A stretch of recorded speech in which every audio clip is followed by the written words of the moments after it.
आज म हजुरहरूलाई कसरी हजुरले कुनै पनि एउटा भिडियोमा भोइस ओभर गर्न सक्नुहुन्छ with the VN video editor app भनेर सिकाउँछु है। त्यसको लागि चाहिँ सबैभन्दा पहिला त हजुरको एप स्टोरमा जानु र सर्चमा गएर VN भिडियो एडिटर एपमा क्लिक गर्नु है। त्यहाँ अलरेडी आइसकेको छ, त्यसलाई क्लिक गर्नु। ल हाम्रो चाहिँ VN भिडियो एडिटर एप आइसकेको छ है। अब यसलाई चाहिँ डाउनलोड गर्नु। यो चाहिँ अलिकति टाइम लाग्छ, त्यही भएर वेट गर्नुहोस् है। यदि हजुरले एन्ड्रोइड चलाउनु भएको छ भने पनि गुगल प्ले स्टोरमा VN भिडियो एडिटर एप भनेर सर्च गर्नुभयो भने हजुरले त्यहाँ पनि पाउन सक्नुहुन्छ है। यो बोथ हाम्रो एन्ड्रोइड र iOS दुइटैमा हाम्रो एभाइलेबल छ है। यो एप चाहिँ इन्स्टल भइसकेको छ। अब चाहिँ यहाँ डाइरेक्ट यहाँबाट ओपन गर्न नि सक्नुहुन्छ, या फिर हजुरको एप्समा गएर VNमा क्लिक गर्न सक्नुहुन्छ।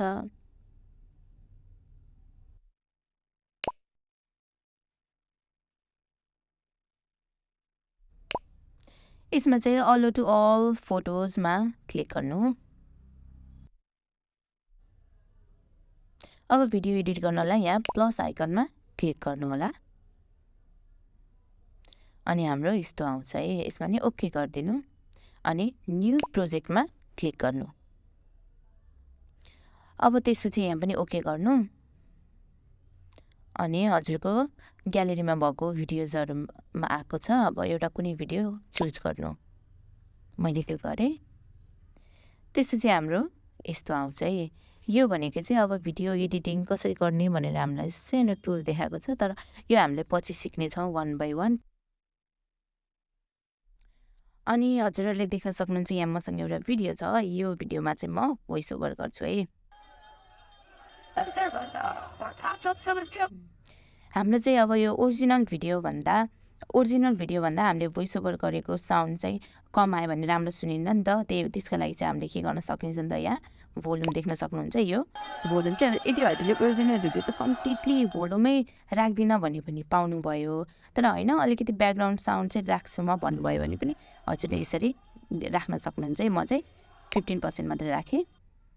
अब चाहिँ यो भिडियोमाथि भोइस ओभर गर्नको लागि चाहिँ अब अनि त्यसपछि यो भिडियो चाहिँ 55 सेकेन्डको रहेछ है। भनेपछि अब म यहाँ देख्न सक्नुहुन्छ यो कालो कलरको यो चाहिँ हाम्रो यो VN एपकै बाई डिफल्ट हो। यसलाई डिलिट गर्न चाहिँ के गर्नु पर्दैन, सिम्पली यहाँ जुन जतिमा येल्लो कलरको मार्क छ नि भनेको यो ब्ल्याक कलरको भिडियो मात्रै, अनि यहाँनिर डिलिट भन्नुभयो भने त्यो गयो है।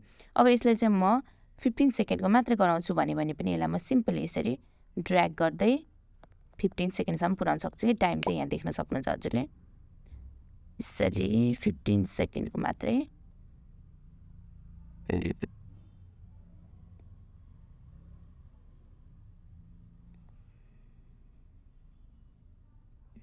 यसरी बनाउने अनि स्क्रिनमा चाहिँ हजुरले जता नि ट्याप गर्दा हुन्छ है, यसरी ट्याप गर्नु होला। अब चाहिँ हामी यो भिडियोमा भोइस ओभर गरेर हेरौँ है त। त्यसको लागि चाहिँ यहाँ म्युजिकको आइकन देख्न सक्नुहुन्छ, यहाँ क्लिक गर्नु। म्युजिक देख्न सक्नुहुन्छ, साउन्ड इफेक्ट्स अनि रेकर्ड है। अब चाहिँ हामी रेकर्डमा जाऊँ है। अनि यहाँ हजुरले रातो बटन देख्न सक्नुहुन्छ। यो रातो बटनमा चाहिँ क्लिक गर्नु होला अनि भोइस ओभर गर्ने। हजुरहरू देख्न सक्नुहुन्छ हाम्रो दमौलीमा रवि लामिछाने आउनुभएको थियो भोट माग्नको लागि, र यही वैशाख 10 गते हुन लागिरहेको चुनावमा।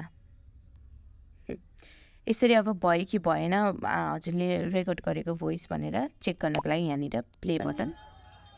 हजुरहरू देख्न सक्नुहुन्छ हाम्रो दमौलीमा रवि लामिछाने आउनुभएको थियो भोट माग्नको लागि, र यही वैशाख 10 गते। तर यो मलाई भएन, मन परेन भन्नुभयो भने यहाँनिर डिलिट गरेर अगेन रेकर्ड गर्न सक्नुहुन्छ है। म चाहिँ फेरि रेकर्ड गरेर हेर्छु। यही आउँदै गरेको वैशाख 10 गतेको चुनावको लागि भोट माग्दै आउनुभएको थियो रवि लामिछाने र स्वर्णिम वागले हाम्रै दमौलीमा आउनुभएको थियो। यसरी अब चाहिँ यो मेरो भयो भन्ने पर्फेक्ट लाग्यो भनेपछि मैले यहाँनिर टिकमा क्लिक गरेँ। त्यसपछि मेरो फेरि हेरौँ है। यही आउँदै गरेको वैशाख 10 गतेको चुनावको लागि भोट माग्दै आउनुभएको थियो रवि लामिछाने र स्वर्णिम वागले हाम्रै दमौलीमा आउनुभएको। यदि हजुरले यो अब सिलेक्ट गरिसक्नु भयो नि त भोइस, त्यही पनि मलाई चाहिँ यो भोइस त के गर्ने, राखौँ कि नराखौँ भन्नुभयो भने पनि नो वरिज, यहाँनिर रेड कलरको रेकर्ड भनेर देख्नुभएको छ नि, यहाँनिर यसरी क्लिक गरेर यसको भोल्युम पनि घटाउने बढाउने गर्न सक्नुहुन्छ। अनि त्यसपछि अब यहाँ डुप्लिकेट गर्न सक्नुहुन्छ, अनि त्यसपछि डिलिट पनि गर्न सक्नुहुन्छ है। म चाहिँ अब यतिकै सेभ गरेर देखाउँछु है। सेभ गर्नको लागि चाहिँ यहाँनिर ब्लू कलरको एरोमा क्लिक गर्नु होला, त्यसपछि एक्सपोर्ट।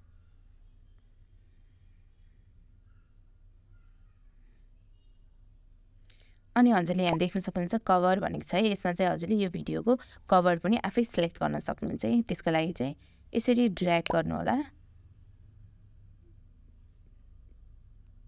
यसैलाई म कभर बनाएँ।